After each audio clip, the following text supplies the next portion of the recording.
ফজরের সালাতের পর সাহাবীদের থেকে মুখ করে বসলেন, সাহাবীরা তোমরা কি কেউ কোনো স্বপ্ন দেখেছ? সাহাবীরা বললেন না।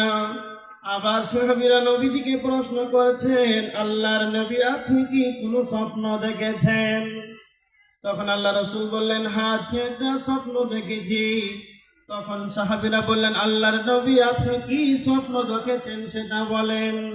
এবার তখন আল্লাহর নবী বলতে আরম্ভ করলেন, ও সাহাবীরা তোমরা শুনে রেখে দাও, আজকে গভীর রাতে দুইজন ব্যক্তি আমার কাছে আসলো, আর আসার পর আমাকে এই যেন ওপর দিকে নিয়ে গেল। যেতে যেতে যেতে অনেকটা দূর অগ্রসর হলাম। অনেকটা দূর যখন চলে গেলাম তো দেখতে পেলাম এক ব্যক্তি চিত হয়ে শুয়ে আছে, আর অপর জনকে যেন তার মাথায় পাথর মেরে মেরেই যেন তার মাথাটাকে চৌচির করা হচ্ছে। আল্লাহ নবী তখন জিবরাইলকে বললেন, জিবরাইল তুমি বলো এদেরকে কেন এই ধরনের শাস্তি দেওয়া হচ্ছে? তখন জিবরাইল আমিন বললেন, আল্লাহর নবী আপনাকে পরে বলা হবে, আপনি সামনে অগ্রসর হন, আপনি সামনে বাড়ুন। নবীজি বলছেন, আমি তখন আরো সামনে এগাতে লাগলাম। যেতে যেতে যেতে যেতে অনেকটা দূর অগ্রসর হলাম। দেখতে পেলাম একটা তন্দুর চুলহা, তন্দুর আখার মতো, ওপরটা যেন সংকীর্ণ হয়ে আছে আর ভিতরটা যেন প্রশস্ত রয়েছে, আর তার ভিতরে আগুন আর আগুন আর আগুন আর আগুন, আর সে আগুনের ভিতরে উলঙ্গ পুরুষ আর মহিলা, মহিলার উলঙ্গ পুরুষ যেন সেখানে যেন চিৎকার করেছে। তখন নবীজি বলেন, জিবরাইল তুমি বলো এদেরকে কেন এই ধরনের শাস্তি দেওয়া হচ্ছে? তখন জিবরাইল বলছেন, ইয়া রাসূলুল্লাহ আপনি সামনে বাড়ুন, পরে বলা হবে। এবার তখন নবীজি আরো সামনে যেতে লাগলেন। যেতে যেতে যেতে যেন অনেকটা দূর অগ্রসর হলে তো আল্লাহর নবী বলছেন, আমি যখন অনেকটা দূর অগ্রসর হলাম, যেতে লাগলাম, তো দেখে পেলাম একটা সবচাইতে পচা দুর্গন্ধময়, পচা দুর্গন্ধময় চুক্ত রক্তের নদী।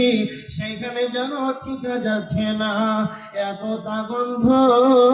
আর সেই পচা দুর্গন্ধময় যুক্ত রক্তের নদীতে সেখানে যেন মানুষ সাঁতার কাটে।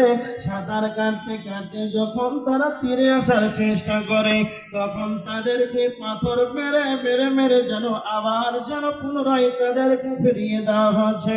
তখন নবীজি বলেন, জিবরাইল কেন এই ধরনের এদেরকেই যেন শাস্তি দেওয়া হচ্ছে? তখন এবার জিবরাইল বলতে আরম্ভ করলেন, আল্লাহর নবী প্রথম আপনি যেটা দেখতে পেলেন, এক নাম্বার একজন ব্যক্তি চিত হয়ে আছে, আর তার পাথর মেরে মেরে যেন তার মাথাটাকে চৌচির করা হচ্ছে। এর শাস্তির কারণ হলো এই ব্যক্তি দুনিয়ার বুকে কোরআন শিক্ষা গ্রহণ করেছে, আর কোরআন অনুযায়ী যেন দুনিয়াতে আমল করে নাই, আর কোরআন বিহীন জীবন যাপন করেছে, কোরআন যেন তেলাওয়াত করে নাই। এই কারণে এদেরকে এই ধরনের শাস্তি দেওয়া হচ্ছে। পাঁচটা বলেছি, এটা 6 নম্বর মনে রাখেন। যারা কোরআন শিক্ষা গ্রহণ করেছেন, আলেম ওলামা আছেন, যারা হাফিজ আছেন, তাদেরকে বলছি, যারা আনপাবলিক, যারা সাধারণ মানুষ আছেন, মহিলারা যারা আছেন, যারা এই কোরআন পড়তে জানেন, সবাইকে বলছি মনে রাখবেন।